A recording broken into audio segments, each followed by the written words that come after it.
Good day, Bitcoiners. Good day for me. It's good evening for Graham, who joins me today. He is in England, if I understand correctly.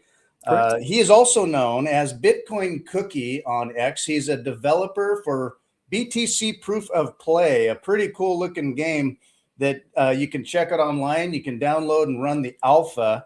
It's a Bitcoin strategy card game built by Bitcoiners for Bitcoiners. Uh, Graham first caught my attention because of just sheerly his X feed and his posts. He was very prolific, and I really enjoyed following him there. And then only later I realized, oh, he works as a developer on the BTC Proof of Play game, which I believe he has a special announcement to make, which we'll get to. So really quickly about BTC Proof of Play, you can build your deck, you can summon operators, signals, protocols, artifacts. What is all that? I think we'll talk about it. And you can battle one-on-one with another player, either casually or competitively. And so as you collect cards, you can unlock new decks, build decks, you can burn duplicates, trade them, we build up experience points, and customize cards and trade them with other players in a trading room. And so it integrates lightning payments for some of the operations of the game. Yep. And the project can be supported on Geyser, and you can find it online. We'll show you all that stuff. Anyway, enough talking about it. I want to hear it from Graham himself. Welcome. Thank you for having me on. This is it's always strange, isn't it, when you're sitting having a conversation, talking about yourself and things that you've done. You know, it takes me back to like when you were at school. You know. Speaking of taking me back to school, you posted a thing, and this will jog your memory. I had my favorite movie in high school growing up. Did you watch this recently? This is one of my favorite movies. I was just learning to code, and I was just coding in, I think, like Pascal and a little bit of C. Yeah. And just learning how it works, not even object-oriented stuff yet, but I was learning how to code, and I was working on a little game myself, a little Pac-Man ASCII text key game. Yeah. And I watched Sneakers. It was like 1992. And that's when I had just gotten like a 1200 baud modem, and I could dial into a bulletin board system. And I'd find numbers, and I'd dial in, and I could download stuff. And so Sneakers talks about cryptography and the early kind of internet and darknet days, ARPANET and stuff. And it's pretty accurate as far as an adventure tale goes. It's just really fun. Yeah, it was ahead of its time, I think. You know, if you think back to 92, wasn't it 93? If you look at some statistical images, if you find it online about the internet and how it, you know, took off, that was just before I think the curve, and it just went parabolic for adoption of the internet. And that film, I mean, so I remember watching it the first time, you know, years ago, and then watched it the other night. Honest, when cryptography came up, and there's the scene where who's the actor, the gentleman he's blind, and he wears it's the guy at the end. He's down there in the corner. He's blind, but he can hear stuff really well, and he can. And the early telephonic days relied on dual tone stuff. Yeah, but like it's the scene where like because there's a really good build up, and you mentioned like the film is really, you know, it's directed well, the sequences are good, and it's gripping as well from the start. It's great because you don't quite know what you're watching. You think you're watching like a heist, and then it flips, and then you find out they're kind of like pen testing the businesses, and that's how they make the money. But the scene with that gentleman at the end, and I don't want to give it away because if people go and want to watch it now, you got to watch the movie. It's brilliant, highly recommended. But there's a sequence where they've got this object, haven't they, the box. And Dan Aykroyd he's doing the visual stuff and attaching what looks like a some sort of diode thing, like tester thing, to it that links up to the computer. And the guy that can't see, he's at the computer, and he's got the braille keyboard for the computer, and he's sort of like, you know, like what we would do, messing around with code, and he's like, I just want to. He couldn't help himself. He's opened up Pandora's box. That's what I thought it was. And Dan Aykroyd's there doing his thing, and then obviously there's the moment where, you know, don't they break into the Federal Reserve? Is that one of them? I'm pretty They sure. were breaking into corporations and banks, and it leads to bigger, deeper powers behind the scenes for sure. I don't want to give it away, but it involves like the mob and the Russian mafia and all this stuff. It's really good. It's really, good. really good. Yeah, Yeah. I'm glad you brought that up. Yeah, brilliant film. Really, I want good. to see it again. I haven't seen it in many years. I've probably watched it like 6 times because I loved it through high school and into college. It made me, and I shouldn't say too much, but so when I started getting after that movie and I was dialing into BBS, and I was like, oh, there's all this hacking and fracking and stuff online, and I started reading it, and there were diagrams and circuitry stuff. And when Radio Shack existed down the street and whatnot, I could go to Radio Shack and buy circuitry and buy things. Yeah. I literally, based on plans, I built. And you mentioned like whatever boxes they had, that there were plans for like a red box and a blue box and these different kit things you could plug in and use for stuff back in the old telephonic, go down to your local pay phone and plug it in. You'd get your PCB and then plug bits in, wouldn't you? Yeah. I made a box that got me free phone calls. And I was like, oh shit, like I got to be careful. With great knowledge comes responsibility. Yeah, who's listening in? Yeah, who's watching what you're doing? Yeah, I did not go down any criminal direction, but what it taught me was that with technology, there are capabilities and stuff where you can hack into the matrix, if you will, or that systems are out there and online, and sometimes the security is not there, or they're weirdly accessible. There's an element of responsibility as well. Like you can look at this stuff, maybe test it, give it a try, and then if it's not for you, because something, like you say, some things lead to deeper rabbit holes and bits and pieces, and I think we'll get onto that. Well, and so we could talk about hacking, fracking a whole lot, I'm sure. How did you get into computers and start learning to code and then start thinking about games? Okay, so thinking back, so my dad had he had, what did he have? I've got to try and remember now. So it was a monochrome green screen IBM PC, and it was one of the ones with it was like the 5.5 inch with the clip that you would big floppy disk, big floppy, and it was that thing. I'm pretty sure I deleted, and if anyone knows, but the command.bat or the system file, I literally, I was like, what, 8?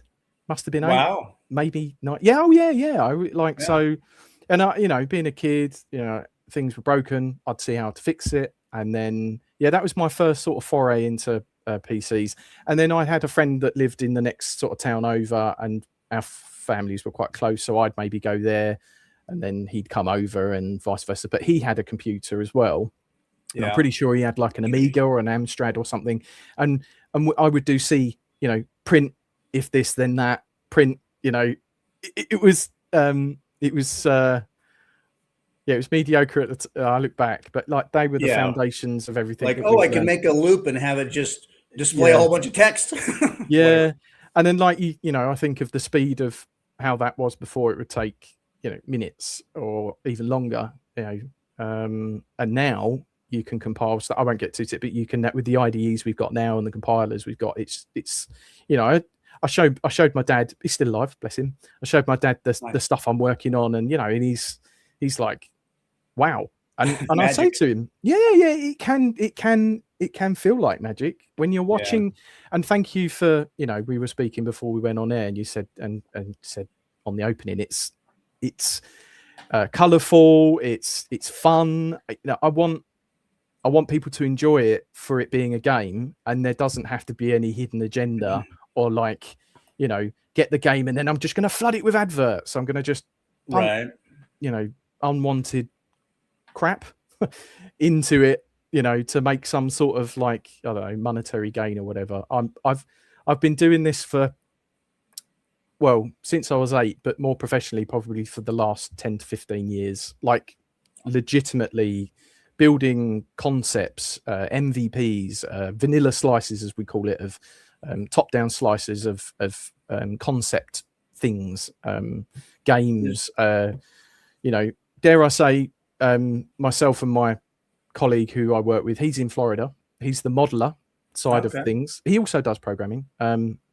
He's we've dabbled with back in the day. We dabbled with NFTs. We dabbled with the technology that was surrounding that, and then that kind of all leads towards me going full Bitcoin. I'm not a maxi, but I'm definitely full Bitcoin in probably early 2022. Yeah. And then, you know, there's a few stories of it on different podcasts, but yeah, I officially took the dive in 2022 at the bottom as well. And yeah. The altcoin stuff taps into a part of us that, like when I was a kid and I'd collect football cards or basketball cards or baseball cards, and you love the things and the art associated with it and the collectible part. I mean, that's part of our human nature. I think people like that thing. Hoard. They like to get stuff and like present it. You know, like I've got books and bits, but you could, you know, they're, you know, technically non-fungible things. Like I'm never gonna get rid of them. They could burn or whatever. But so it's funny because because back to BTC, it's a card game. We've had over those 10 years, we've made some like prototype card things for like mobile phones where you would be able to view like a digital card, and if you move the phone, it's hard to explain, but it'd be like a parallax effect, and it would, you know, rotate and move, and you could also step into that world through your phone. So like a sort of what do they call it, XR or VR, something like that, but you could move through into the card and explore the world. It was like, that's cool. Immersive experience. So we've dabbled with that, and then I think probably similar to you with this channel, I thought, right, I've got experience, I've got skills, I've got tools, I've got the equipment. What can I do that will set me apart from everyone else? And with my knowledge of game making, what could I make that could probably be, as I said, fun, you know, immersive, bring people in. We'll get to that with the community.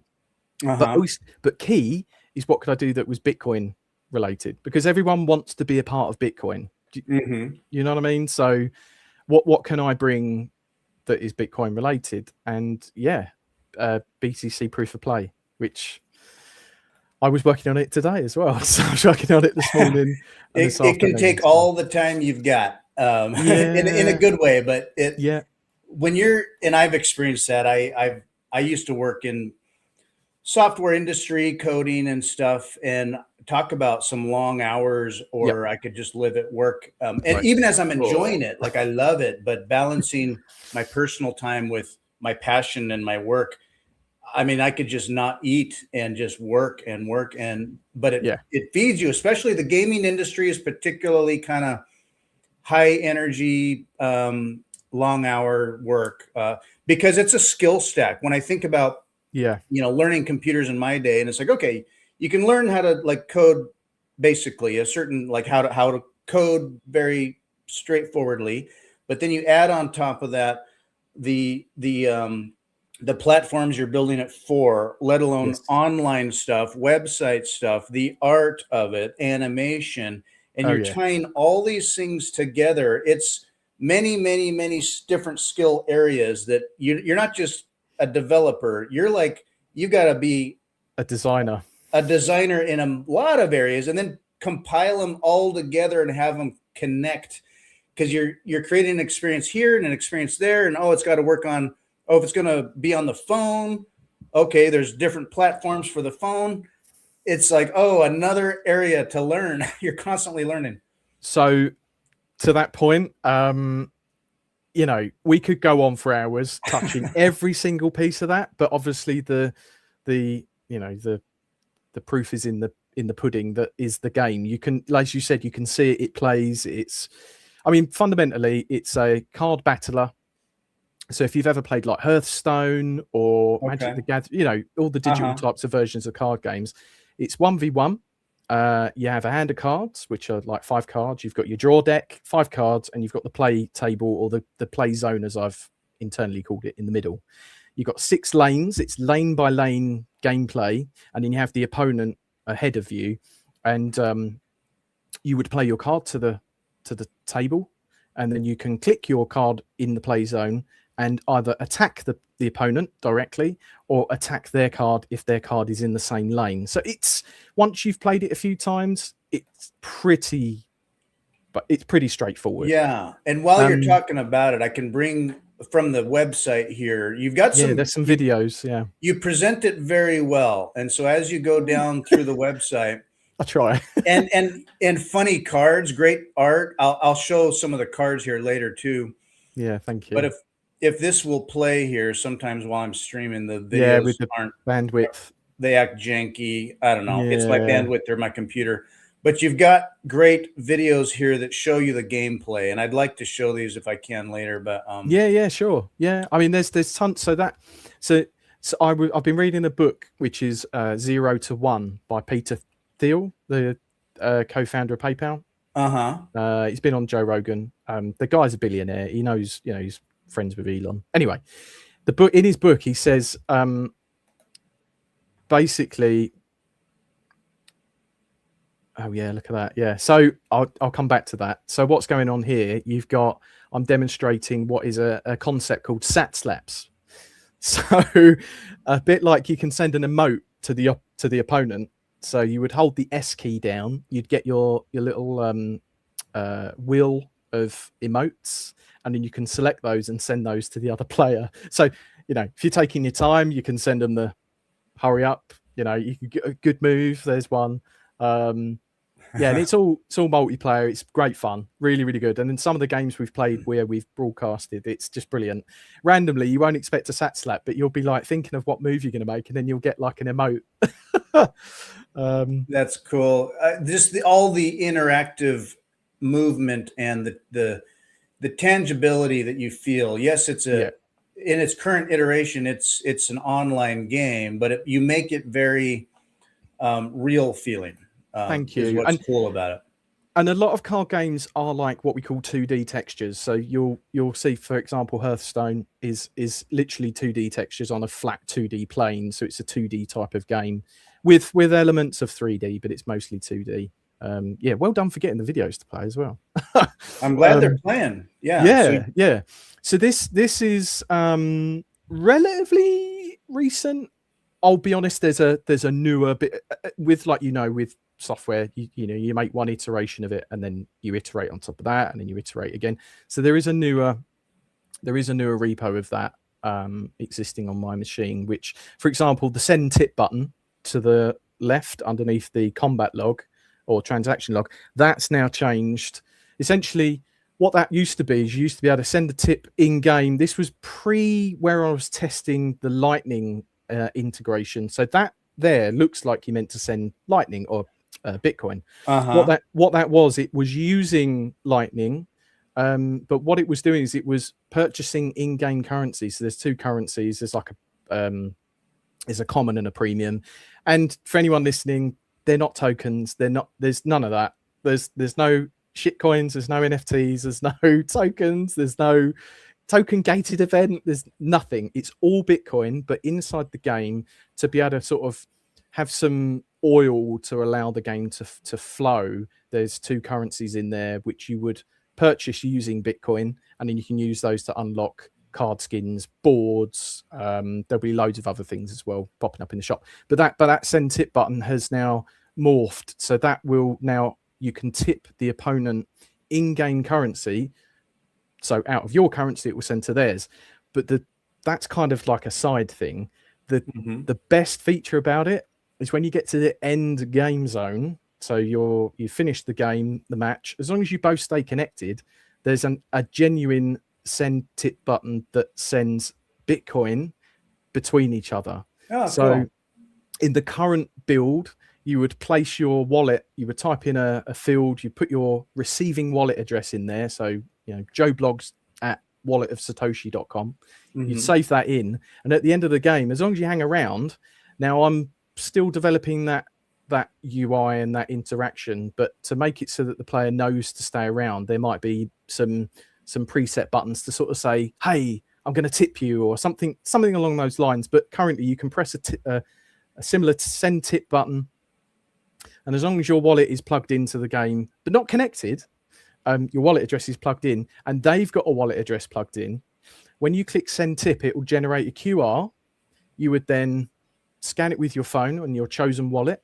Mm-hmm. And you get to choose any amount. There's presets, but you can choose any amount. Click generate, it will generate the QR, scan the QR. That person at the other end will then receive those sats. And it's as simple as that. There's no connecting wallets. There's no, it's non-custodial. So you're not putting any identifiable information in. I've tried to make it as kind of abstract and offhand kind of, if you want to tip, you can, but it's not complicated. It really isn't. Everyone's used to scanning QR codes. So as long as you've got your phone handy and, the platforms, as you mentioned, they're currently PC and Mac. Mobile is in the pipeline.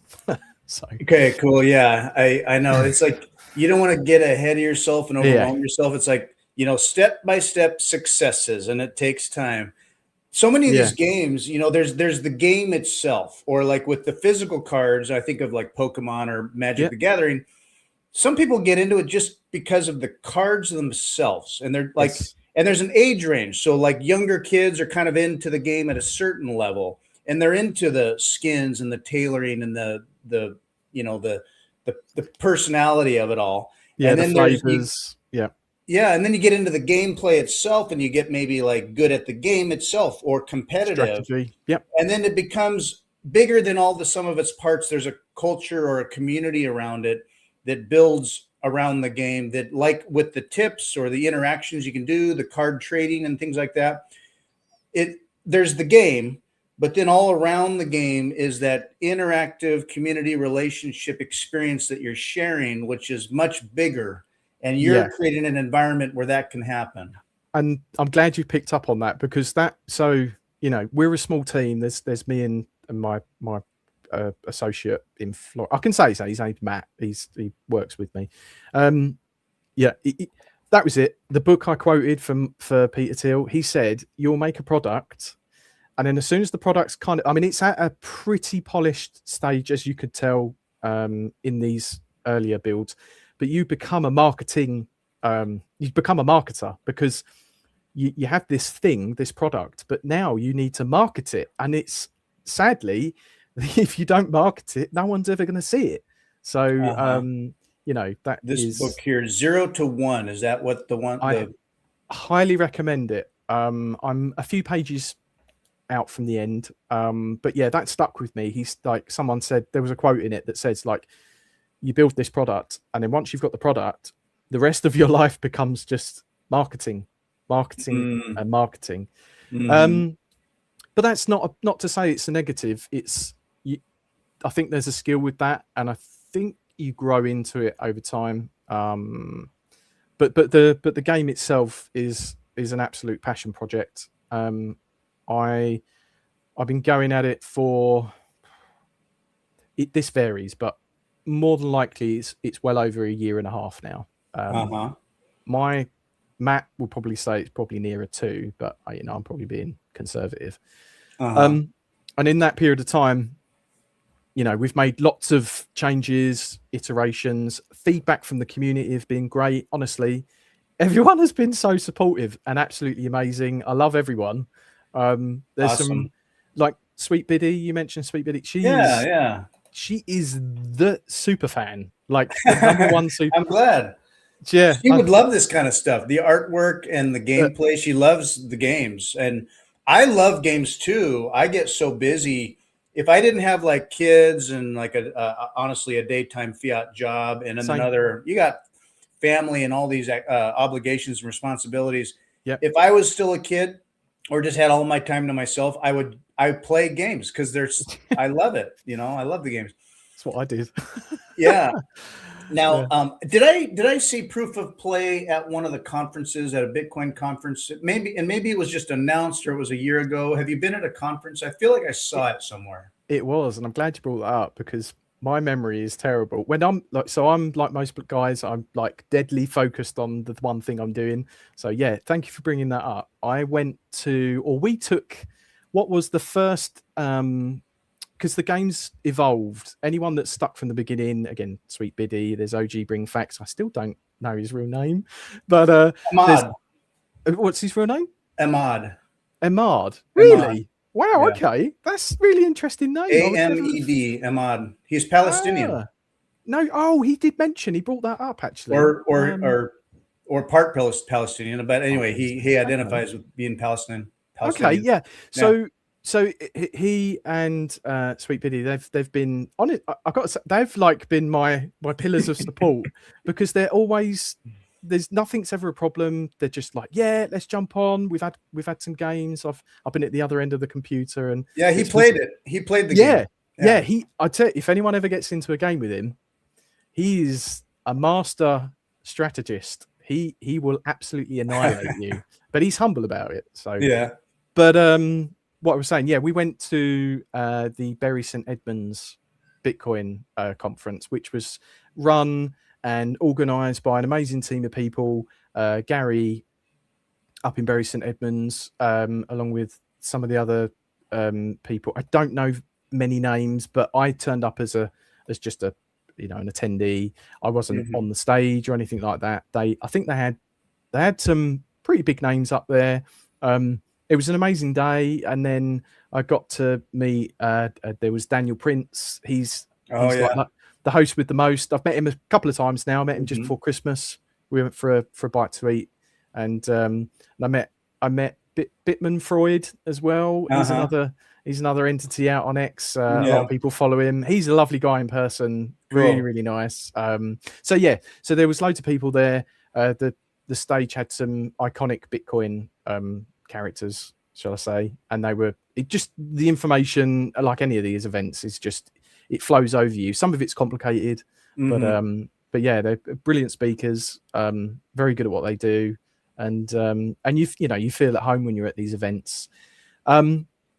I guess is it a good moment to sort of lead into my announcement? Oh yeah, we can do that for sure. So real quick before we do that, I want to, because I love the artwork. I think of games as like art, and what the artwork does is create that creative relationship with people where, like you said, there can be so many talks about the tech or the new developments or all the math and the economy and the you've got the to keep money it and the number go up and whatever. Hey, there's MicroSeed. That's cool. Yeah, there's a few. Yeah, you're gonna recognize a lot of people on here. Rational Root. Yeah. Yep, Rational Root. Fantastic Corey. Analyst. Yeah, Guy from Swan. Yep. What else we got? Suffolk. So I wanted to show all this off because we're gonna get perhaps distracted by your announcement, but there's just this is the community and the art, and people are interested and excited also about someday tangible cards and stuff, of course, but that's a whole nother rabbit hole to go down. Deep breath. Yes. But I wanted to show that, but just because I love the cards, I recognize a lot of the people on there. I think it's cool. Anyway, beautiful work. So thank you for that. Okay. So my announcement, I guess. Special announcement, everybody. Ding ding, major alert. So if you're aware, obviously you have over in America, you have your massive, you have your Bitcoin conferences, you have your Bitcoin Las Vegas, which I think is coming up into April. Yes. So that is the most recent one. And then after that, over this side of the water in Europe, you have BTC Prague, which is basically pretty much, you got the Amsterdam convention or conference. The BTC Prague is in Chechnya. Honestly, I might just come out with it. We're going to be there. So BTC awesome. Proof of Play in its brand and itself are going to be there. So I'm going to be there. I'm going to be there with a friend who's helping me go over with the game. We're going to be, I can't say too much more. Martin, who's been obviously overseeing the whole thing, would probably be having a heart attack if I say any more. But Nathan Day is co-organizing the event area that we're going to be in. We're going to be in the expo hall, and basically we're going to be there. Awesome. It's really that is the announcement, but yeah, we're going there in June, the 11th to the 14th. We will be there for 4 days. It's incredible. I don't necessarily show my exuberance too well, but I can tell you I've got like itchy feet and fingers and, you know, hair on the back of my neck when I realized that I was in a position that we could get out there. And I'll be honest, we've had donations via Giza, which you mentioned. You know, all these donations are helping us get out there. I've been purchasing equipment. So I've got a laptop here. I've got another laptop that I'm getting. We're going to go out there. We're going to have these laptops. You're going to be able to play the game. You're going to be able to, you know, 1v1. Oh, cool. I've created a demo mode as well, which and I can't say any more, but there's some cool bits and pieces that I've been working on, which are very specific to the conference. So you'll see if you go there, we're gonna have like a beat the dev. We're gonna have loads of stickers. They're going to be QR codes. You'll be able to scan the QR code. Oh, excuse me.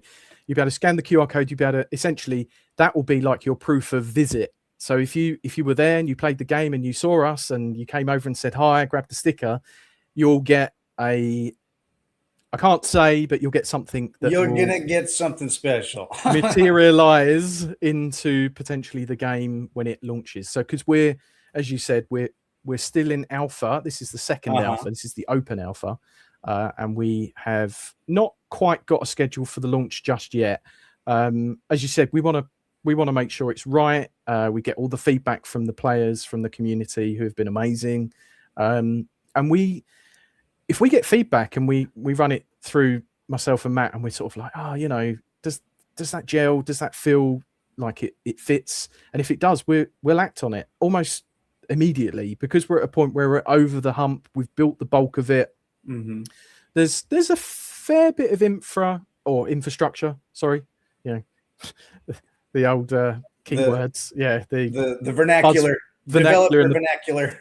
Yeah, there's a lot of infrastructure in the back end that essentially makes it so that when you play the game, you shouldn't need to necessarily know that all of this stuff's going on.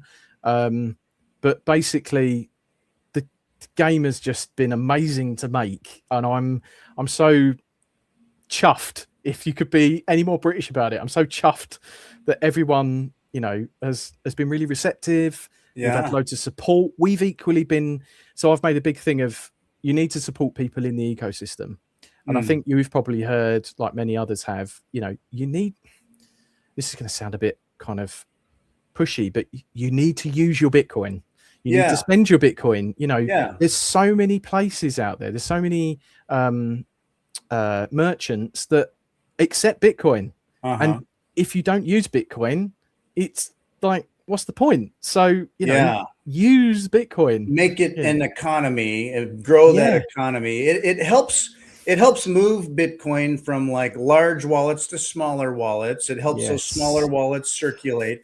And if you're stuck in a paradigm of like, well, I stack and just hodl, that's fine. Do that. That is fine. I'm not saying that yet. That is fine. And you don't just have your bank account. You have a wallet in your pocket. So, you know, as you buy and spend and live your life anyway, have a hot wallet that you use and spend, and then buy and replace. It's normal. It's natural. Just contribute. There you go. Right.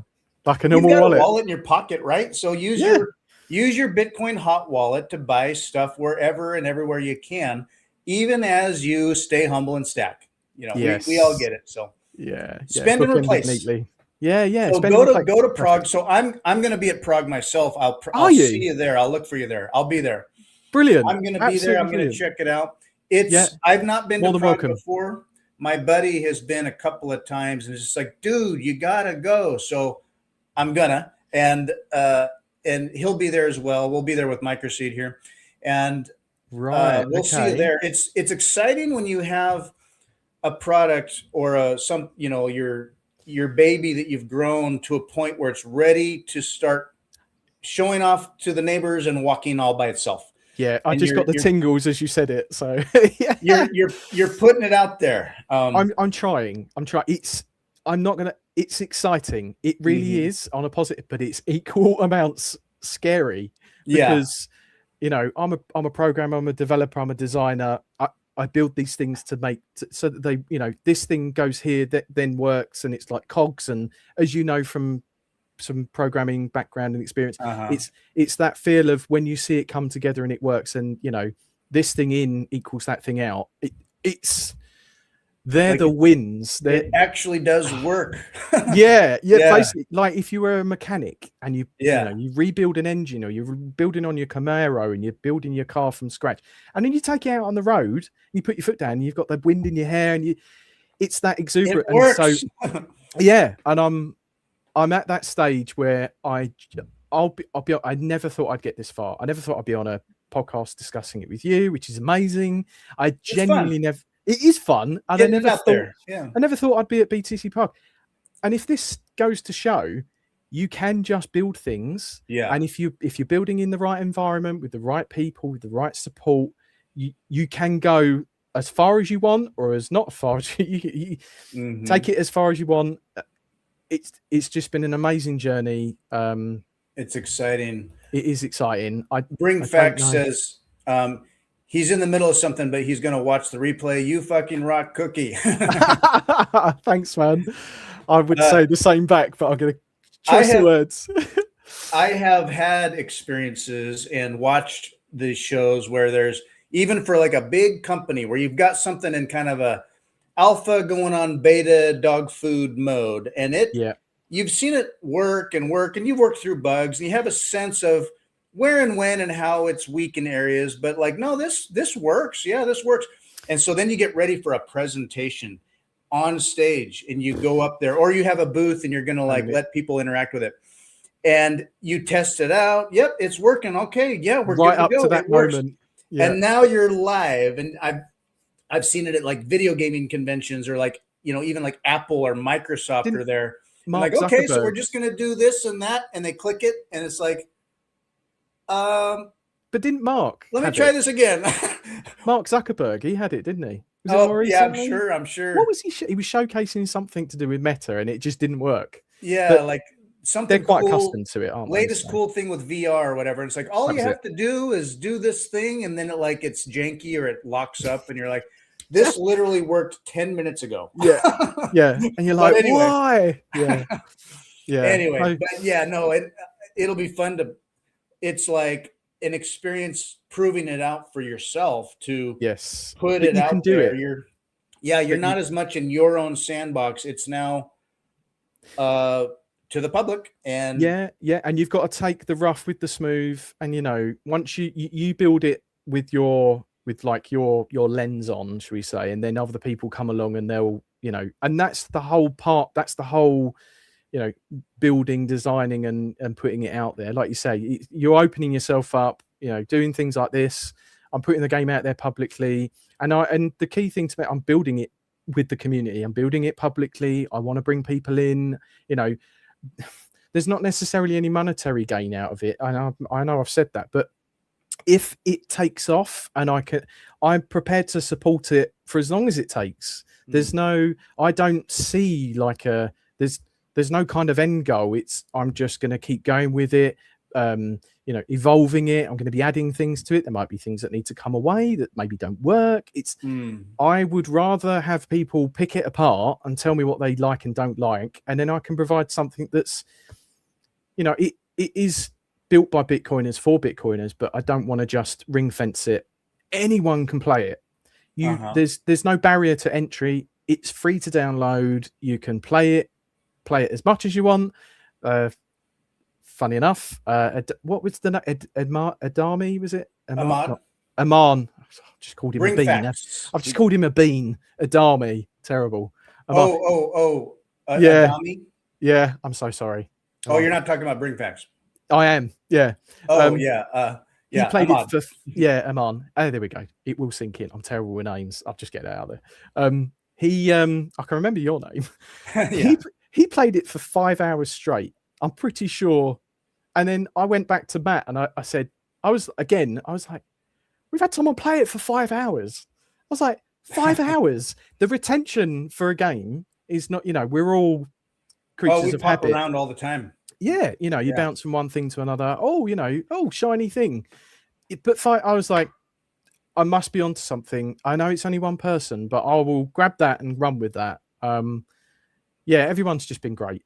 Absolutely phenomenal. A huge amount of, I think, what makes it work is the fabric and the user experience. Yes. I mean, here's what's crazy is, and we'll get to where you can actually download it and run it in here a bit, but when you see pictures and gameplay of it, I mean, you'll see it like the last conference in Vegas, the Bitcoin conference last year in Vegas. You went. It's surreal because you're talking about Bitcoin, you're in this Bitcoin world, and then you walk back through the lobby or, you know, heck, in the airport and the mini mart, there's like games. But some of those games, it's not like it's anything all that special. It's the same. There's no strategy even hardly. It's just like ding, ding, ding, ding, ding. Yeah. What is attractive about that is the user experience, the shiny candy, like you can almost eat the buttons. I mean, it's just like people love Candy Crush because there's that feeling of the tangible beauty of it all. Yeah. And what you're presenting here, part of the interest, there's the game, but it's presented beautifully, and that's what I really like about it. Thank you. A combination of the art, the cards, the gameplay. You can tailor it, and then just the interface is beautiful. So we've still got some way to go. Like there, so like most people, it's easy to never be kind of happy with the finished output, but there is some. So we're going through what we call polish passes at the moment. So there's been where like we'll be polish passing and we'll be testing and playing, and then we come up with a bug, and then we're like, we've got to go back, do that. Oh, but then we'll go back to the polish. I really appreciate what you said about all of that. Because you need to keep it simple. Keep it simple, silly. That's what I went with. That's what I've tried. There is a lot going on the screen, but it's like you say, you need that because it's got to be fun. You know, I want it to be. I mean, the colors are so garish and in your face. I love it. The main hub screen there, where you've got all those blocks, that's legitimate real-time data from the mempool. Oh wow! I didn't realize that. If you were this year, that strip in the middle, if you were to bring up the mempool.space website and marry that and do a comparison, that is doing exactly the same thing. So those purple blocks with the green, looks like green goo inside, they're the transactions that are building up inside the blocks. Oh wow! And they're the miners underneath, all of the icons. So the little the chisel at the first one is obviously it's not been complete, it's not been finalized yet. But if you go onto mempool.space, that all marries up with the mempool. It's all exactly the same. Oh wow! So I'm trying to give you an experience that you play the game and you're actually still kind of inside the Bitcoin. You're as close to the blockchain of Bitcoin as you possibly could be in the game. And that was just like, we were like, what do we put as the kind of like the center focus piece of when you log into the hub? And I was like, I want to put in the mempool. And there is. So I mean, it's the other way. People may be very familiar with this, but for those that aren't, I mean, it's a really great graphical representation of what's going on in the mempool. Yeah, it's amazing. And the blocks mind, and you can click on blocks and see what's up. But So I was just going to say that where it's got mempool goggles, just mind a block. There you go. So there is a bit of a delay because I'm pulling from the API of mempool. You know, I'm scraping the data and putting it in the game. But if you look where the consolidation and the coin join and all the data, so obviously you've got. I mean, well, for example, I think we all know what those massive squares are. But anyway, that is actually, we have that in a stylized design in the default board background. The very first, like what we call the background that you play in, or the kind of the world that you play in playing your cards, the default background, we have that going on underneath the cards as you're playing your card. All the blocks being reorganized is happening underneath the. It's a shame because I don't know if there is so that that video is the that's what we classed as the generic wooden table, the everyday man's table. You know, you've sat down, you've got your snacks, you're playing some cards. You know, I once a month I get all my friends over and we take turns at about 4 different friends' houses. We'll all go around and we'll have a games night. I don't know about you, but we play board games, we'll play card games. Settlers of Catan. Honestly, it's amazing. You know, we'll play like Ticket to Ride. We'll play. I play that. Yeah. And you play the Europe version? Yeah, we've got that one. Yeah. Yeah. We've got that because it's a bit smaller as well, I think. The European one. Yeah. But we like playing the big Ticket to Ride. But like we play all that stuff. We've played Takenoko, which is another one. It's like yeah. But all of this is all kind of like materialized and like congealed inside me to like kind of pump, bring this into life, and games has been a big part of my life. So what better thing than to behold my awesome and it's fun to work on something that ultimately is fun, and when you see other people enjoying it and having fun. I have fun playing it. Yeah. I've known people who worked. Well, I had a longtime friend who worked on like Halo back in the day. when Halo got bought out by Microsoft and entered the whole Xbox scene, and he was working on Halo, and he would play and work on a certain game for so long, he was just almost like sick of the game. Yeah. But then you got to take your breather and kind of collect yourself again. But down in there, it's just like Halo 3 or Halo 4, and what they ended up, it doesn't go away, the fact that ultimately you're building these worlds and it's fun and it's completely shared, and say millions of people can also be loving it and enjoying it, and it becomes so much bigger than just the game. It is like I said, all the people involved. It's so fun. I guess when I said I don't have an end goal, I guess my end goal would be to hopefully I can make something off of the back of it to sustain myself so that I can, I don't know, potentially jack in my fiat job. Who knows? If that ever happened, I promise everyone, I am not going anywhere. This thing is like my baby. Baby.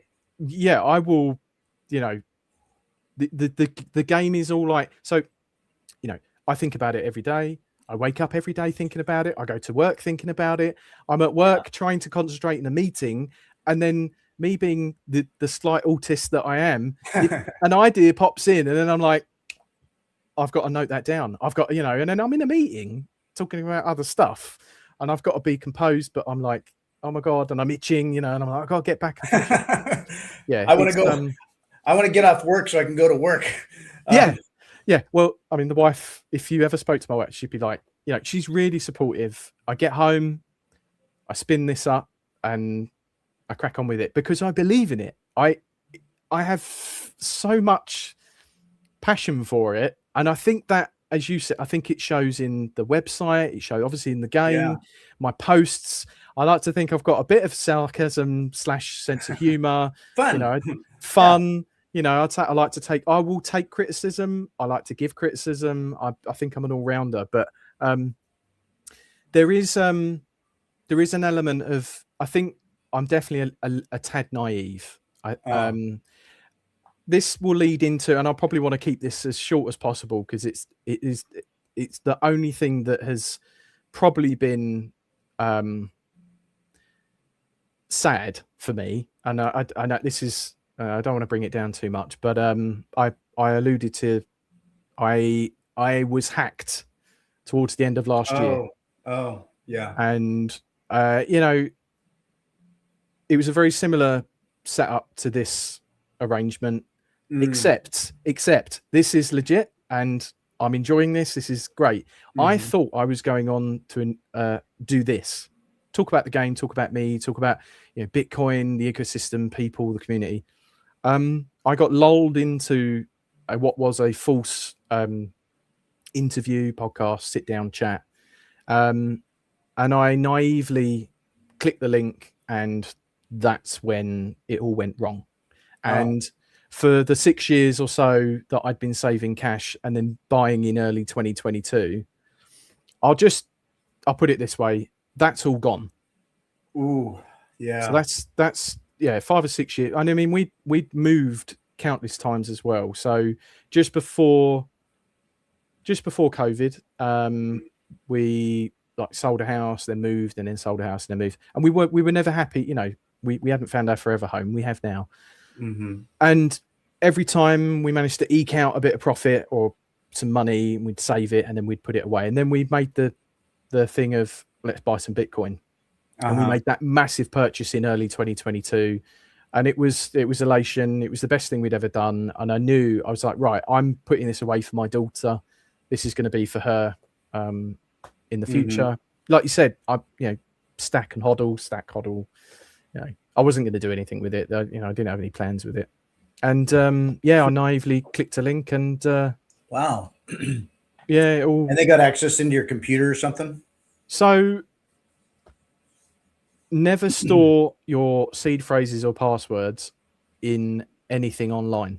Oh, yeah. So you can have your password managers and things, but like they're still out there and available to be accessed.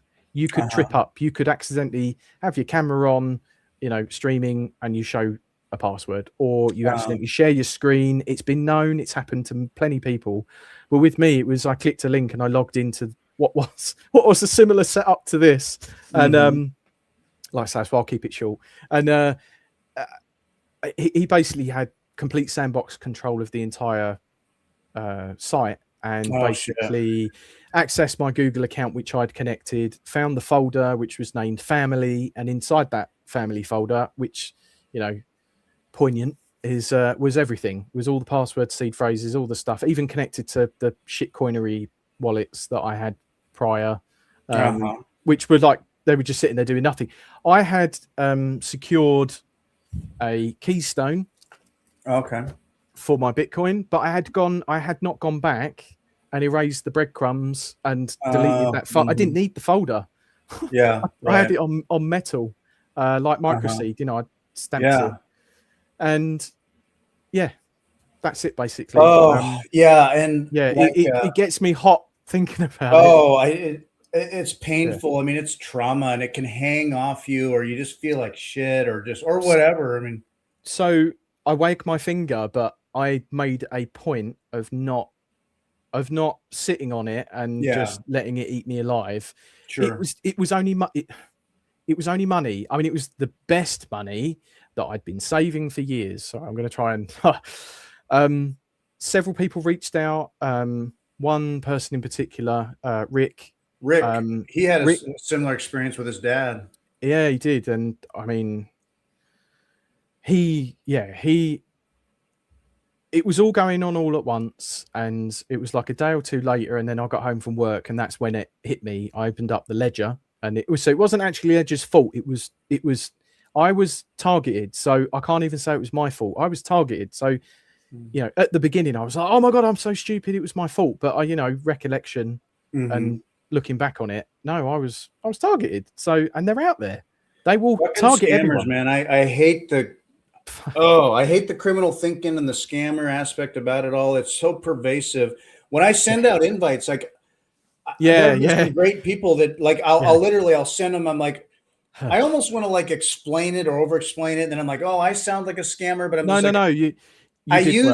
I use a Google Calendar. It's just a calendar, so you can pick a date and a time. It's so helpful. Yeah. But people are like, I've had some OGs say, I don't click links. And I'm like, okay, well, totally understandable. Tell me what works. I can work around it. But you've been so flexible and accommodating. You got me here. So Well, I appreciate you.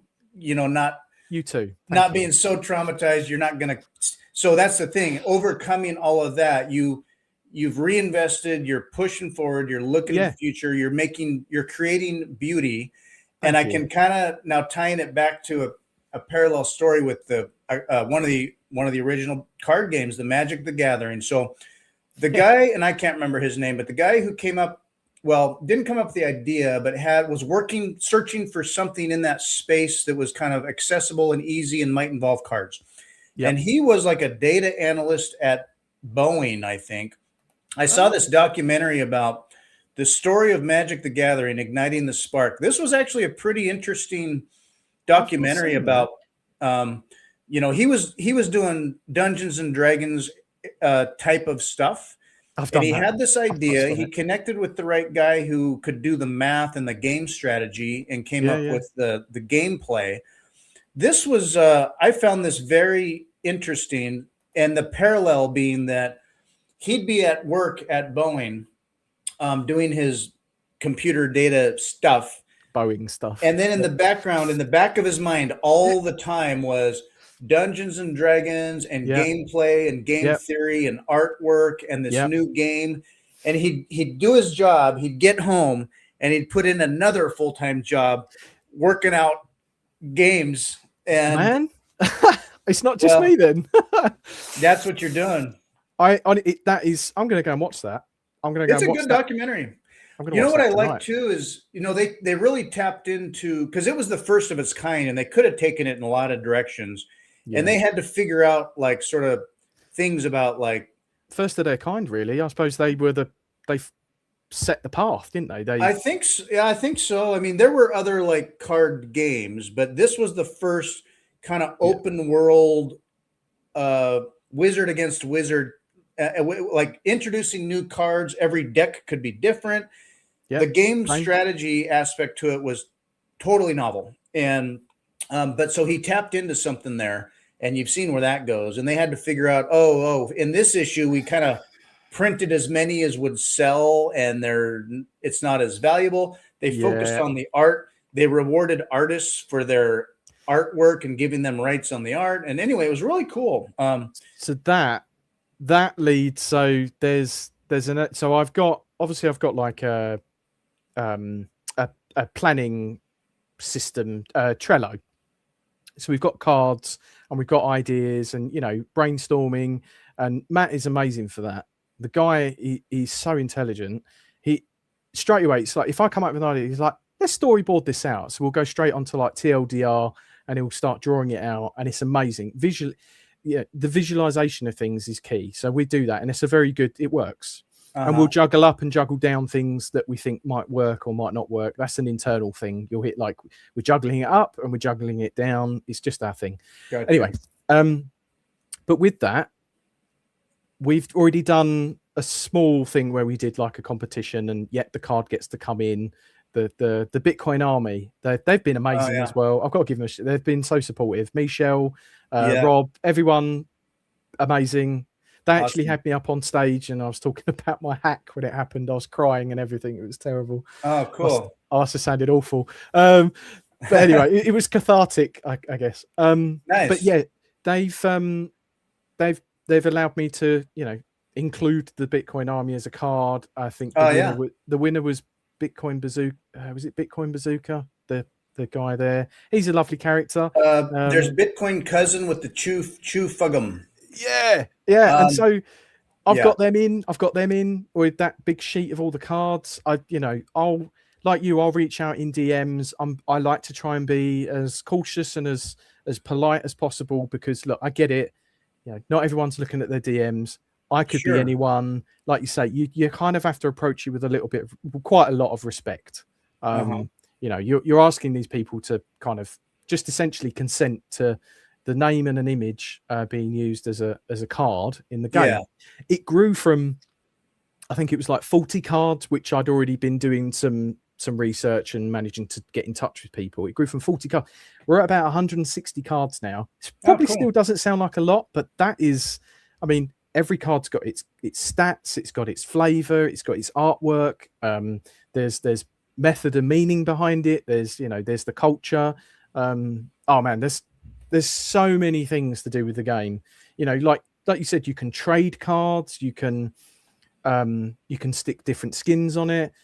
We've got a system where if you were to support the game early on, we've already made a note of those people. You'll get a very, very limited. So you'll specifically get in your game build a founder's badge. that won't be to anyone else's build of the game. So you'll be able to declare that you're a founder of the game, and you'll be able to show that off. And that won't be, no one else will have that. When we go to BTC Prague, like I said, we've got ideas with the QR code where if you get a sticker and you meet us and you play us or you beat us at the game, you don't have to beat us. We'll give you a sticker, the QR code. You can scan it, and then you'll get, like I said, you'll get an item that will potentially will persist in the game. And then there'll be some things that, you'll get that you could potentially trade or keep. They'll be rare. So cool. Yeah, there's so many ideas, and we splatter them on the board, and then we sort of whatever sticks, we put whatever's fun. So, and yeah, now I've got friends and family who love, say, Magic, and when they were kids, they were into Pokemon. I'm not as familiar with the gameplay itself, but if you have time, we're at an hour now. But do you have a little bit of time to discuss kind of what it means to have like the operators and the artifacts or signals, and like, so ideas that like with Wizards to the Coast, they've got certain spells and certain magic, and there's like 5 energy areas. Do you want to describe, if you have the time, how it works in the Bitcoin parallel? Yeah, sure. So you've got the 4 card types. I believe you had like a picture. I don't know if you can pull that back up, but the cards. Yeah. So there was another picture, I think, and you had the 4 types. It might have been on the website, but anyway. So you've got actually it'll probably be on here, I think. If you were to scroll down, I think you might see it along the side. There'll be a picture. So you've got 4 types. Here we go. This one here. So just on the, if you go to the right, actually, of the screen. Sorry, I know you've zoomed in on that one. It's down on the side. Here we go. There you go. So they've actually got the description in there, but off the top of my head. So the operator is your main, is your soldier. So they're the ones that will do the damage. They're the attacking elite, essentially. You play those down. We're still going through massive balancing and testing to make sure we don't overdo the cards. But so the operators are the soldiers. They're the ones that will do the attacking of other cards. You've got artifact. Now, artifact is essentially like, if you imagine like a miner or something that generates in the game, you use hash rate, which is your mana. Or your magic mana that you use. It's like your currency to kind of spend the cards or use the cards. They will generate hash rate, like in essentially the real life Bitcoin. You play that card, and that will give you hash rate. Protocol, for example, that card will be like. There'll be healing cards, but they'll also they'll do shielding, and they'll have like special support abilities. So they'll be able to maybe single-use cards, one-time actions, healing, rule changes. After activation, you discard them. Correct. Yeah. Signal. They're kind of like, if you imagine like the culture of Bitcoin, like the memes of Bitcoin, you will play the card down to the table. It generally has quite a high defense. Now, that card in particular that's actually Rick Messett's card. That's his card. Luckiest man alive. Yeah. And he'll sell you that. That's cool. Yeah. So, it's the honey badger. That's funny. Can take a lot of beatings. Yeah. You'll play that card. Yeah, which again, so it's got a high defense. You play that card down, and it will be like an aura status effect. So all of the cards get affected on your side as an ally. But there are equally, we haven't play tested it yet, but there's going to be cards where you can play them down as an aura card that affect the whole stack of cards on your side. But equally, we can flip that. You play that card, and it will have put an aura on the opposition's cards. There's a lot more to be tested and balanced, but yeah, there's that ability as well. And then some of the other cards, like your protocol cards, you can play those down as healing cards on your cards, or some cards will be direct attack or they'll leave a status effect on the opponent's card. We haven't built that in yet, but like you said, we've got something that's moving along, and hopefully we can just tweak these little things, and we don't want to make it too complicated. Sure. But that's why we've gone with the 4 types of card, and hopefully people as they play it will start to understand, okay, like I've got my soldier card, I've got my support card, I've got my status instant effect card, and then I've got my aura affecting card that kind of affects the whole stack of cards down on the board. Yeah, and then as you get into the game, it kind of like with the other ones, but it starts to become its own story of what's happening here. And you can imagine this Bitcoin universe of competing miners or, operators or influencers doing stuff. And that's it. Yeah. That's exactly it. So the operators tend to be like yourself. And I'm going to say it, I would love to make a card up and have you in the game. That would be awesome, dude. Yeah. I mean, why not? I've got some, I don't have them here. I've got these cypherpunk glasses I wear. And I saw the orange ones. I'm like, yeah, well, so there's these orange ones. Yeah. I got these from Bring Facts. These are so cool.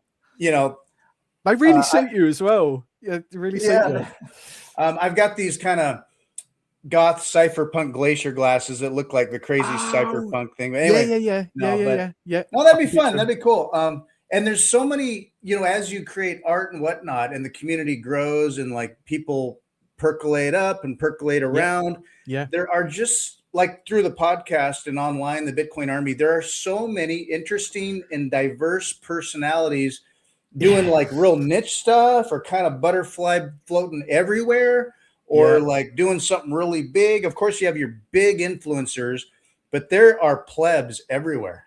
So I am a pleb. We are all plebs. I mean, I just feel like I'm building and doing my little thing over here. And then if I can kind of connect and relate with that account and support that account, I mean, so more recently, so we've had donations via Giza, and that's amazing. People have been supporting us. I've also equally gone and supported a couple of projects. I think there was a graffiti artist in London. So I wanted to kind of at home and abroad. So I donated to a graffiti artist in London to keep him going. So he's able to sort of vigilante graffiti Bitcoin in places. I'm sure it's all legal. I'm sure. Banksy adjacent.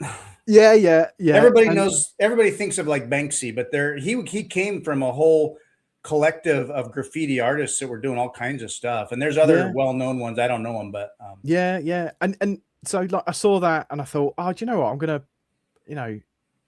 I'm like I say, I'm a little bit naive. I just believe everyone's good intentionally inside. You're never born bad. I think it's life experiences can maybe chip away at the good, but trauma, I'm inherently, and trauma. I'm inherently always a believer in the good in people, and so I think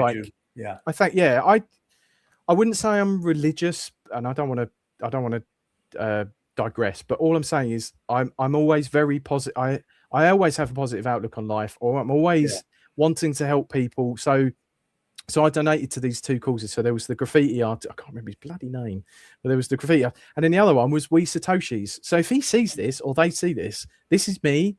And I want to say, kudos, big up to you, We Satoshis. We Satoshis. Yeah, so I might have thrown that as a curveball. They're making these literally like credit card size hard wallets, and they're incredible. 4 buttons and a little LCD screen. So there's a video of him or them playing our game, and they go into the shop and they use the card with their QR scanner and they buy some stuff in the shop. And I got the feed into my Albi wallet to say that they'd it was like a pound in sterling, and he'd used it as it was a clever kind of like mark. It was like, well, we're going to show that the We Satoshi works with BTC Proof of Play. And he literally, I was like jumping around and. Oh, really?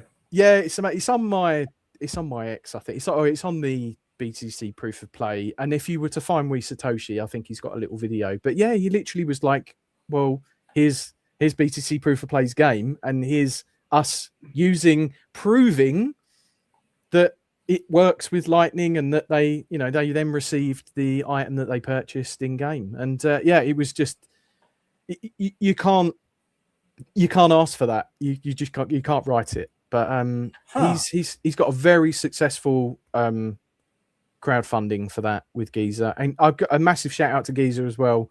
GEYSER. They have been so supportive. They've been amazing. They've got a card in the game as well. Oh, cool. Yeah. People can support you, and I don't want to ignore this at all. People can support BTC Proof of Play, support Graham and his efforts here.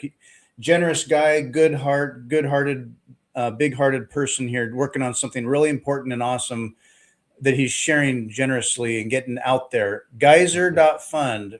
You can search for BTC Proof of Play. There's the link there. Geyser.fund/project/BTC Proof of Play. This is the Geyser site here. That is the one. Yeah, that's the one. That is more geared to, and you mentioned it and you touched on it, about the physical cards. But equally, we have said in there that if you are donating initially, we need to get equipment. We need to obviously get ourselves visually kind of shown in places. So, for example, the BTC Prague thing, I'm funding that myself. I'm not being paid to go out there. I'm going out there. I'm footing the bill, but the donations will help, because this will get us out there. It will get us in front of the right people. It will make the right connections. But that is primarily a sort of a main overview of the entire game, where we want to take it. There's the physical element is definitely something we want to explore.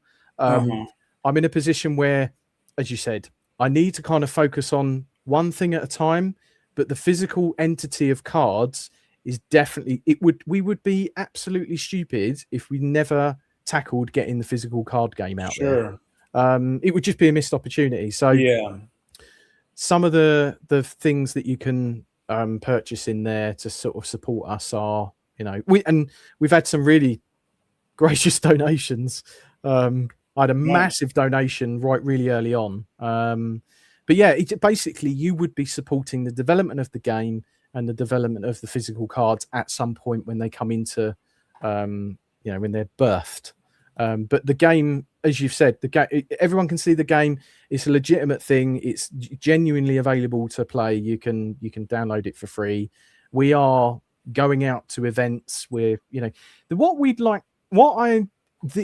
the thing I'd love is that the game becomes something that when people go to meetups, Bitcoin meetups, they like rock up to a cafe or something, take their laptop. And I mean, most people will just don't want to be in front of a laptop, and they want to be mingling and talking and having a drink and a laugh and eating a pocket steak or whatever, But if there was a specific meetup maybe of a schedule, and people turn up with their laptops and they play each other, they play the game, it would be amazing. I'd love that. Yeah. And do you know what I mean? Something about, getting to the level of, creating cards. It's like, it's expensive having the right producer, or how do you sort them? How do you package them? It gets into all that, you're handling physical stuff now. And that's a whole nother big thing. You're going to, you want, beautiful.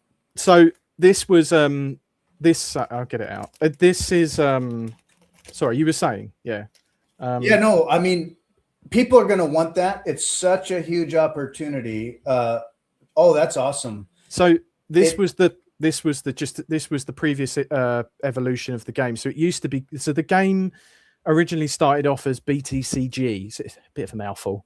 The Bitcoin trading card game. Now, I had to change the name. It's absolutely fine. I just need to, the name changes are painful, and there was a lot of cost involved, but I did it earlier on so that I would avoid any friction later on. Now, I'm being purposefully vague. I'm never going to divulge the reason why, but yeah, I had to change name. There was a major infringement potentially. So sure, yeah. That, you know, if you've got one of these, so I did physically, as you can tell, I physically printed these, you know, packaged them, sent them out, all in sort of branded marketing gear. Sent them out to, I think I've got like 5 cards remaining, and they were to just as a massive thank you really early on, like, guys, thank you, here's a card. And so if you've got one of these, are mega rare. And I'm gonna do like a sort of a nod and a wink to this sort of thing in the game. There's a plan for that, so that's cool. You won't feel that you've got something that's not related. So people do, even as they play online, or most of their gameplay may be online, people like having those physical cards too. Like, you may just happen to have them in your pocket, so when you're at a card table in the pub or whatever, you can break them out, and it's there's something physically active about that is it taps into that fun. I know, totally. It's you're feeling it, you're smelling it. Yeah. And then you know, people like that too. It costs money. Support the game if you can. Go on to Geyser, do that. And it's totally exciting. Jeeves saw the Fugum card. That's Bitcoin Cousin. So you've got both Bitcoin Cousin up there as well as his Fugum brand. And I saw Sweet Biddy's card on there. She's watching. Jeeves also asked. I had Jeeves on my podcast. Jeeves is on with part of the Bitcoin Army with Stacy and the friends on the Live with the Hive. We had a long conversation, which, if you're still listening, Jeeves, thank you. We had a good long philosophical conversation about kind of like the middle path in a chaotic, wild, crazy world. Staying centered, being the eye of the cyclone, having perspective on being here now and not getting caught up in the toxic stuff, kind of the middle path, if you will, the Buddhism, Zen, all that stuff. He is into that. He loves it. So Jeeves says, thank you. Jeeves, thank you. That was a great conversation and unique, where, you know, when you get into Bitcoin or stuff and it's so much numbers, math, tech, finances, the bros, and you can get caught up into you can go down a channel and go down channels that can be energy that you're like managing. You're like, oh my gosh, we discovered fire. I want to play with fire. I want to play with fire. Oh, fire. And then it's like, okay, slow down, learn how to properly roast a marshmallow. Okay. Yeah, because I listened to Journeyman. He's pretty wild too. Do you know, I love his take on things. Like, he's a no shit. He's a no bullshit. But I like that. You know, he's respectful, but he balances it just right. And, you know, the guy's really knowledgeable. Like, I was listening to him talking about the chart and putting lines and bits and pieces, because I'll jump in every now and then, because obviously you're US and I'm UK. It doesn't always line up. But yeah, that guy, brilliant. And Rob as well. He's so articulate and caring, I guess, and just very thoughtful of everyone's opinion. And you can ask for better hosts or I guess managers or coordinators of the Bitcoin Army. I mean, Misha, loads of people reached out when I got hacked, and they he is a firecracker. Loads of people reached out and they just donated to me, but it was like, it kind of doesn't gel with me, please, with the bowl, like, please, I was, it was a difficult time, and that helped. It helped smooth it over, I guess. And I'll be forever grateful. But everyone, and that's why I know, when you've met the right type of people, when you can have those conversations and you can be raw and you can say what you want to say without fear of necessarily offending anyone, because we're all kind of, we're all in the army together. We're all, rubbing shoulders. We're all doing our little, like you said, our little thing. Fugum, with the I love the it is like Fugum. Fugum. I love without being toxic about it. Just having that proper kind of foundation and attitude that we can relate. So being early on Bitcoin, maybe it puts us in a kind of a bucket where perhaps we're on a spectrum at some level, but also if you can manage and balance that, you're kind of at a level where you can relate to other people that are there. Now, as I go and I listen to a space or with the Bitcoin Army or elsewhere, and there's people bantering and stuff, and sometimes it's not my thing, or it's not my energy, or it's the personality is not my style. Yeah. But I can build an appreciation for all the other Bitcoiners out there that at one level we get it. Yeah. Well, ultimately we're all humans, and we gotta have our catharsis and cut loose, or we get to bullshitting. And it's good. It's great. It's a diverse crowd. Not everyone's going to be like certain ways with Bitcoin. We're all at different spaces in our lives. So. Yeah. And I mean, you know, I'm a great believer in, so, you know, the Field of Dreams film. So I'm a great believer in it. If you build it, they will come. Sure. And then I saw Tim Tatian, the guy that's doing Bitcoin Video Magazine. Magazine. Yeah.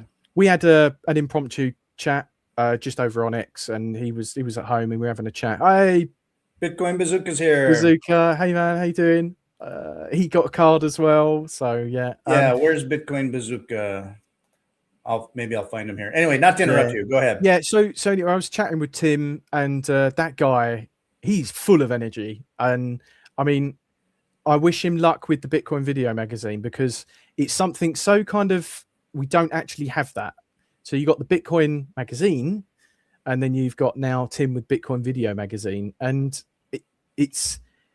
I said to him, it reminded me, you know, like back in the late, like early 90s, late 80s with MTV, you know, that kind of punk kind of like, not, you know, I was right into WWF, and it was like, you know, all that stuff. It just took me back to that, the feel and the energy and the vibe. So yeah, go and check Tim out. Tim, he's putting a lot of energy into it. He's got some really big names, I guess, queued up to interview and have like segments in his issues. I think he's looking down the nose of issue 3 coming out. He's got issue 2 penned and in production now, and then I think he's got issue 3 is going to be sort of middle of the year, I think. But he wants to try and get it so it's like once monthly, and then potentially bring that window down, I think. That's what I told him. It's like, it takes me back to the 80s, early 90s of old MTV, when I would sit and when MTV was MTV, and it was music and videos and punk and, you know, just a mix of pop and stuff. So it was great. The good times. No, that's cool. So you got fans, and you're tapping into the community, and we're all just different and stuff. It brings me to a thought on, I think of all the work you've done, and there's a difference between, and a lot of people can't make these leaps. You can come up with an idea, or be an inventor. You can like invent something, and you've got like, okay, so for example, something tech or whatever, you got the patent, say, or you got the idea and the concept, like it could work. And maybe you built a prototype and that works. And an innovator, separate and maybe overlapping with the inventor, you've got the innovator who knows how to bridge that to application, and like where and how does this actually get traction and get out to market? How do people use this? The route to market. I mean, and then that overlaps with just sheer marketing, promotion, community. And when you're doing what you do, you've got a foot in all these worlds all the time. So you've got to have a flexibility of mind and a real skill set. Yeah. Invention to innovation to application and marketing and going to Prague. So that definitely for this year is definitely gonna, I mean, who knows where that's going to take us? I mean, you know, people could look back at this this broadcast and they'll be like, "Oh God, do you remember when Cookie was on with Fritz?" Can I say that? Yeah. Fritz was on with Fritz, and you know, I mean, it's amazing. I truly take these moments, and you know, I want to be able to look back and go, I think I did it right. I think I spoke to the right people. I think I came across okay. You know, genuine, and just you know, I want to do right by me, and I then want to make sure that that's like shown in the work that I'm putting out. And I appreciate you doing that. It's difficult for people to understand the leap it takes from idea to literally something that works, like Frankenstein. It's alive. It was. We've had so many of those moments where, like, you've pumped the electricity in, and then it's just like, oh, it's twitches, and then it didn't work. Yeah. It's becoming magic with AI. We're like, well, AI does stuff. I don't know to what extent AI, or whether you've used it. There's like vibe coding.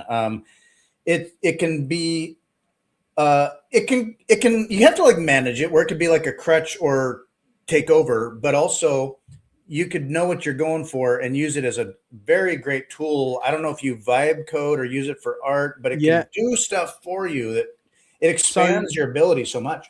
So I'm glad you picked up on that. So you've got your two camps. You've got your hardcore, I code, I don't need AI, I do it. If it breaks, I'll fix it. I'll do it myself. That's fine. I'm a great believer in, if there's a tool over here that literally has written on it, I can fix all of these things for you.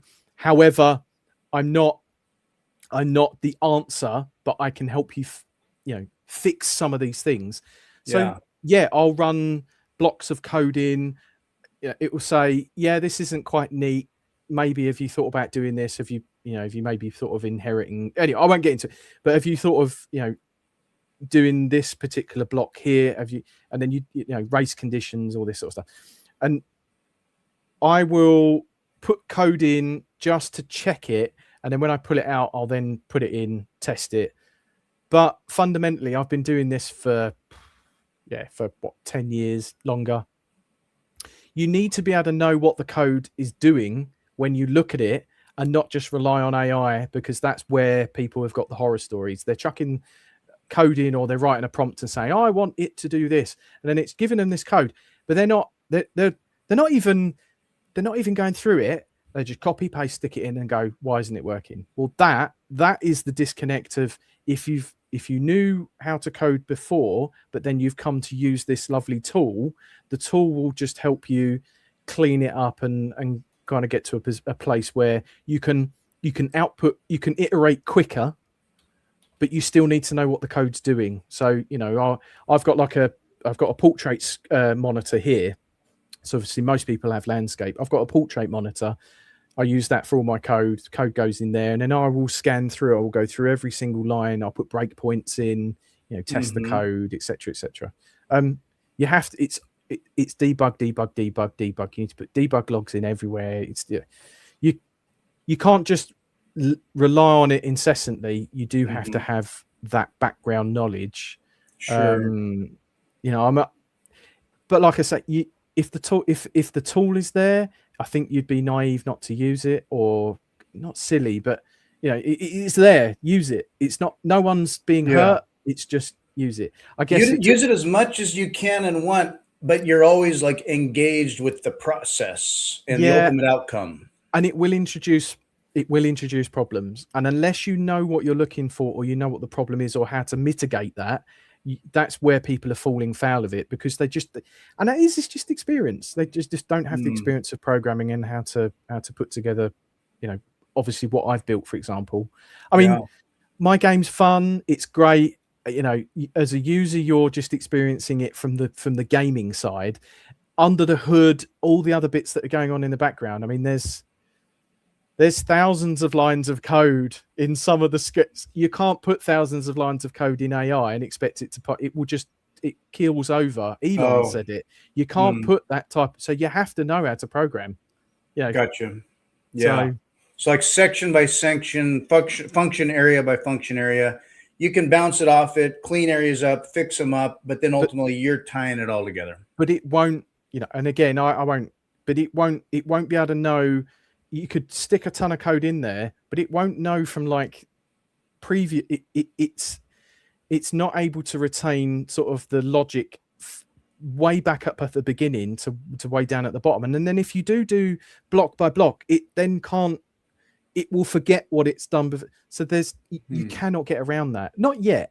I mean, with the price of RAM and other hardware going through the roof at the moment. I mean, or for a fee, for an extra things that are free now, later on, now you need it. Well, there's a subscription model, all this now.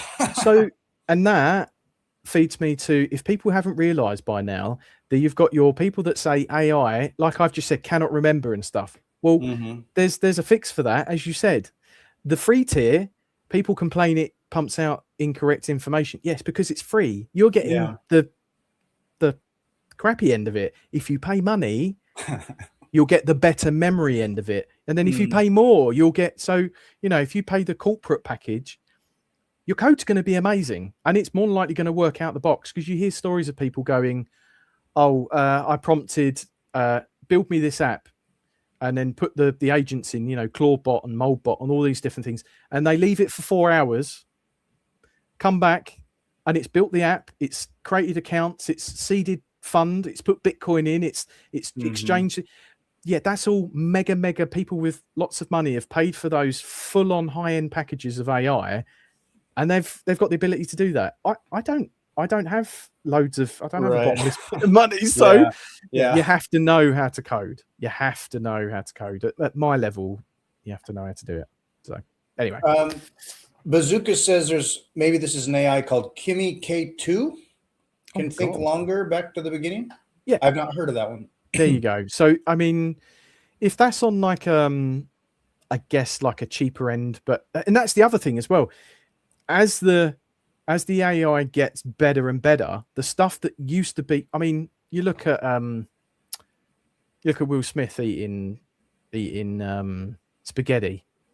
You see the first iterations of Will Smith eating spaghetti. He looked, he had his eyes out on stalks.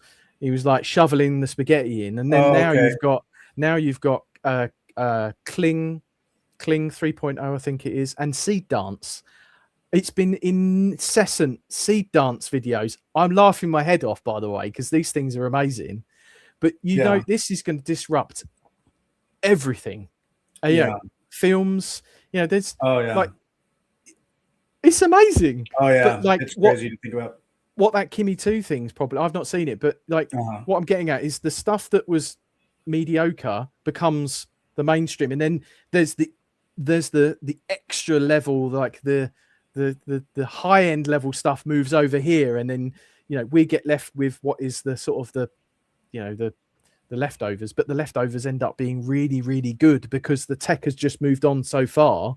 I mean, look at mobile phones, the Nokia mobile phone, the 3310 or whatever it was, that, now look, we've got like bloody mini computers in our hand. All I'm saying is the entire world in our moves pocket. On. We'll have robots walking around and interacting with us in no time at all. Everything is being iterated over so quick. I mean, I read sorry, I'm going on now.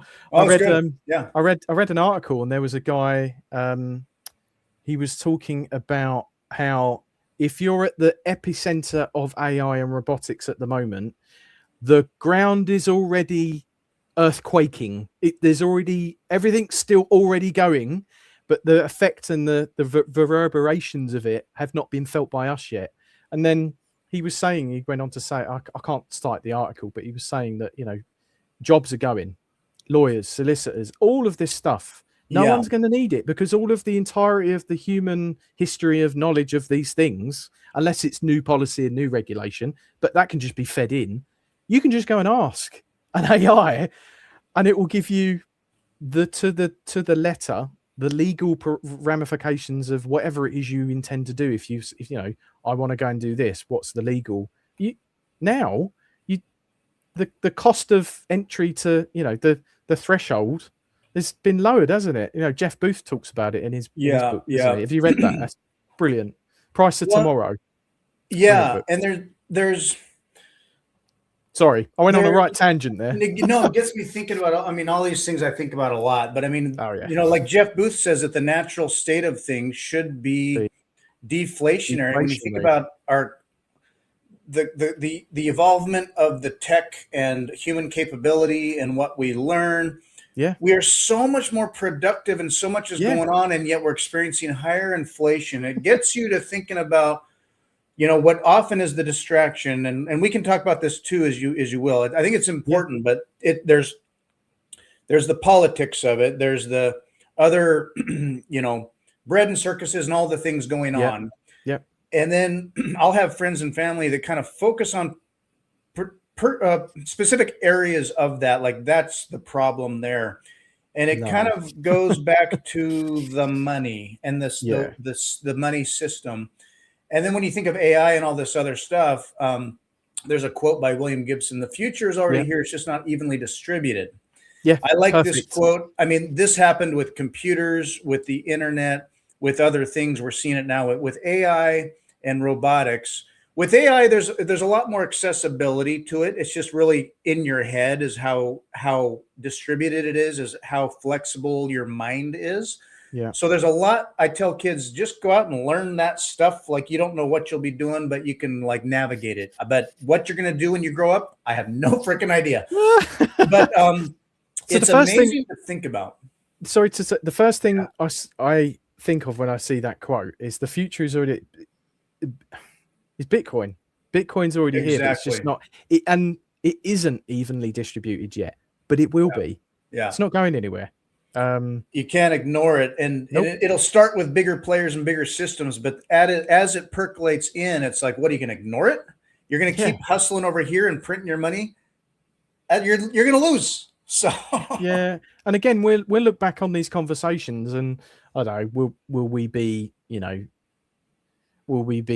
remembered for any of these conversations? But I mean, loads of people having these types of conversations, but I believe that the whole we are still early, but some people will duck in and duck out, and it's just how long will it take to get to where Bitcoin is pervasive in everything and anything that you see, like the internet. It's here, there, and everywhere, and we're interacting with it on a daily basis, and you don't even know TCP/IP. No one speaks like that really. It just works. Bitcoin will be like that. I mean, it's already there for me with my interaction with incorporating it into the game. It's brilliant, honestly. When I got it working, it was such a good feeling. It was like, you just, I need to tell everyone, and it's like, oh, now I've got it working. What's the next thing? And that's how I'm like, but it's a special type of technology. And some of my friends outside of the Bitcoin sphere, because obviously like you say, not everyone's in this rabble of Bitcoin, but some of my friends that know I'm a Bitcoiner, but they don't understand it. I can't orange pill them. They're too set in their ways. I tell them, like, oh, I've just hit this massive milestone. I've got this thing working in the game. It's amazing. Wait until you try it. And they're like, yeah. I'm like, it's coming. And you either get on or, I don't know, you be dragged on or whatever. I don't know. Yeah. Some people, and maybe in America and in Europe, people don't feel like they need it. And in other countries, they're adopting it because, no, seriously, their money's been broken and bad for so long. They need it. So they get it.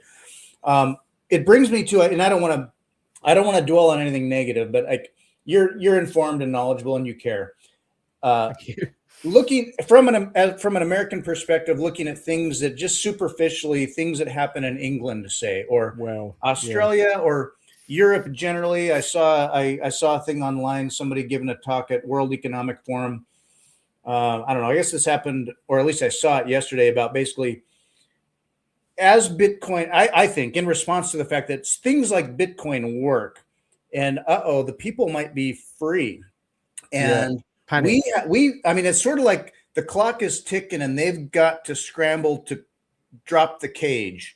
So we're looking at things now. Suddenly it's like making people legible, issuing digital IDs for excuses, immigration or whatever. What's the story of the day? Let's, but ultimately we're going to make you digital.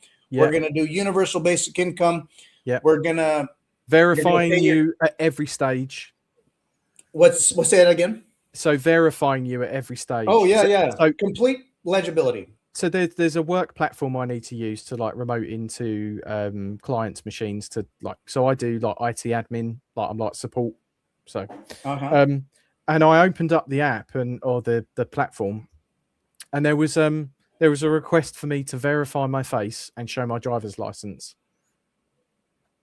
Like, really? Yeah, and so right. the capture state, it's here. It's already, they're capturing you at any turn you're going to get captured. And then, it creates little honeypots for, hackers to do I know if that system's strong enough to like withstand certain types of hacks? How do I know? But I couldn't use the system. I needed to use it, so I had to provide my face and my driver's license. But anyway, to your point, the WEF, that they unrealized gains.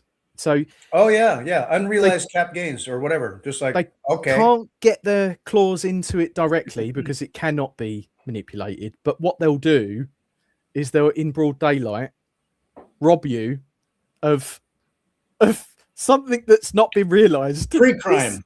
It is pre-crime. Minority Report. Well, we know you're gonna, so we're just gonna jail you now. But I didn't do anything.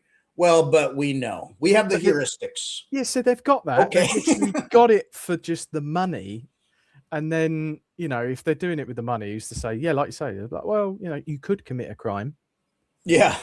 We know more about you than you know about yourself. All the heuristics tell us that you will. Yeah. Now, it could be in a year, 10 years, but you're going to stab somebody.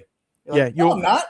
Yeah. Well, we've run your actions and your local recent things you've done through an algorithm, funnily enough, AI. And the AI is, it said that you're prone, like you say, the heuristics and everything have said you're prone to doing this. And then, then we asked it, how long if he keeps on this trajectory, will it be until he commits the crime? And it's only a step in that direction with the power that, is, Yeah, there's plenty of sheep in America. And I want to say that Americans are a little more fiercely, crazily independent. Yeah. And maybe in England, there's a bit of cultural respect for, like, okay, say God save the Queen, the king, a certain hierarchy. Yeah. Maybe there's historical respect or understanding of, there's classes that take care of us. In America, it's kind of like, fuck you. Yeah. But well, we've just got our fuck you politician, Rupert Lowe. Now, if you've not heard of him, Rupert Lowe is the head and face and leader of Restore Britain. And okay. Check him out. He's endorsed by Elon. So Nigel Farage, who is the head of Reform. So it gets a bit. So there's Restore Britain, there's Reform, and then there's Advance UK, and then you've got all of the major established parties. So you've got like Labour, Conservative, the Greens, the Lib Dems, but the ones that are the disruptors and the ones that are coming in fast are Reform, Restore Britain, and Rupert Lowe, a man of his word.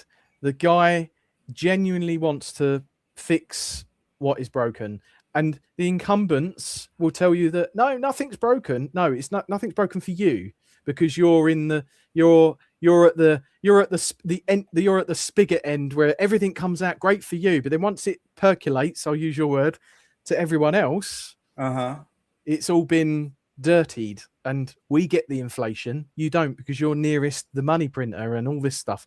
But this guy, he just has common sense, logical. You could brand him on the right, but like it's all moved. So on the right is probably center. Sure. Do you know what I mean? The guardrails moved. It's sort of like, the state comes and says, we now consider you an extremist. And it's like, I haven't changed. And they're like, well, we changed the line. The Overton window. And we moved the line past you now. So you are now an extremist, actually. But I'm not. Yeah. Who are you to say I am? I've not changed doing. Yeah. It's this. Yeah. But so you get it. Now Starmer isn't too far into his term, is he? They're a year. Yeah, a year. I don't know the politics there that well, but he's not well liked, is my impression. I don't know. Maybe it's very divided. No, he's not. Anyone who's watching this who's a Brit will be like, no, he's not. I think he means well, but his meaning well is so wrapped up in his brain, and with I'm going to use the word, with the mongoloids, that is the retards that are with him in his cabinet. And I'm going to be harsh. None of them are on the ground doing the stuff that we're doing, living the lives that we live. They live in a complete twilight zone. They like that. We all know politicians they are all out for Probably themselves. Typical for politicians. Yeah. Yeah, they get into power.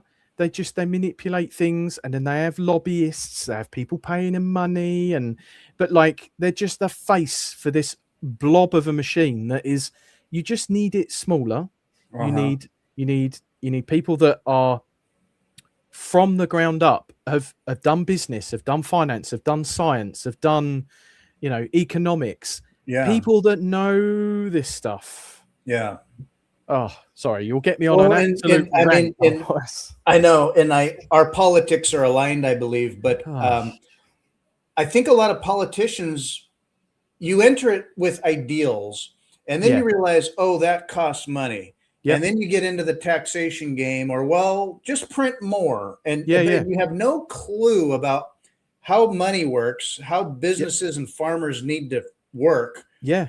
And it's easy. Oh, just print more money. Yeah. And then culturally, and I see it in some youth and even older folks, but we've almost born and raised in a fiat system. We almost demand it, like, take care of us. I don't want to take responsibility. Just take care of us. A socialist state. Yeah. And so that is where essentially you draw the line what we're there, in. Yeah. But politicians get elected on promises, and and for then 4 also years. And they love to maintain and keep their control. So how do you do that? Well, you print the money and tax harder. Print the money and tax harder. So have you seen? So there's another card in the game that is representative of Joe Bryan. Have you heard of him? I'm not sure. I think he's Satmo Joe. Anyway, Joe Bryan, incredible speaker. He was at the Bury St Edmunds conference. The guy is so well mannered. He's the nicest guy you'll ever meet. I've met him a couple of times. If he ever watches this, he'll know exactly who I am. The guy is incredible. He has created this video, and it's that Sats versus Fiat. Oh, I saw the video. I've got that pinned on my personal X account. It's never not. I'm forever keeping that pinned. That video is quintessentially the best description of the problem and what is potentially the resolution, and in the middle is the flowchart that explains government, and then the big red button, which is let's print money. You'll love it. If you've not seen it, it's 40-50 minutes. Brilliant. It will just reinforce everything you already know, but like make you go, I definitely am in the right place. This guy gets it. And he does it in such a well-mannered, easy to understand, totally relatable way. It's amazing. And when I saw it, I was just like, I sent it to my brother. I sent it to my mum. By the way, the wife is fully like, she's a Bitcoiner. So, and that helps. because there's some couples or married couples where you're the crazy you're the Bitcoiner, not crazy. And I would say maybe conspiracy theorist. I would call myself a conspiracy theorist, but with everything that's gone on recently. Jeeves says, what's the problem, guy? 40 minutes, 39 minutes long. You got to check it out, because it's like you think, oh, I kind of know this stuff, but it confirms it in a real structured, informed graphs and diagram way. Like, this is exactly the thing going on here, and it's very good. But as you said, let's not end on a bad note. That video ends on a brilliant. It's just the most positive, because it's like, well, you got to like with you have to deal with, establish what the problem is, address it. How can we fix, what are the potential fixes? How can we work together? All of that stuff when you manage a problem. And at the end, he's got like, here's the fix. It's like, but no one needs to, here's Bitcoin. Just use it, buy it, store it, interact with it. it will fix you and it will fix everything else. It's just going to take time. Yeah. Yeah. It does. And even as we build and create in this space, we are creating it. And so there's going to be two fronts in a way where, TradFi is going to have to realign to some new rules with a better, harder money and just what works, just practically. And governments are going to have to scramble and either like rupture and fight or give it up or whatever. I don't know what fiat does, but I see fiat continuing to fail.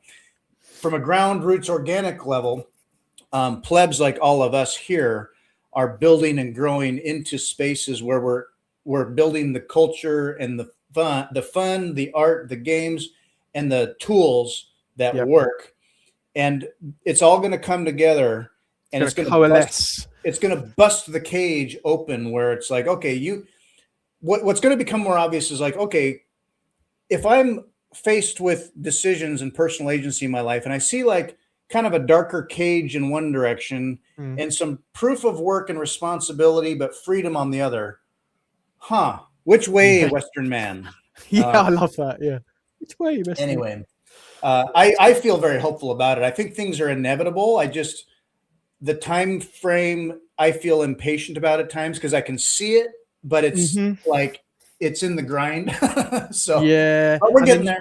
And then you as I said, your other friends and family and people that aren't quite there or got it, and they don't have to be, you don't have to force anyone to do anything, but there is that natural kind of frustration because but the thing is, you've also got to try and be humble about it, because you can't say, well, I know everything. No, you don't. You're only human. I'm aggregating all this information and I'm making the most informed decision, which is I am unable to disagree with what Bitcoin is and what it can provide. I cannot find any fault. And as long as it's not captured, and I don't want to go down the whole core thing. That's another thing. We have more that we agree on than we argue about. I have my strong personal opinions. Ultimately, I just say, run a node, do your own research. Yep.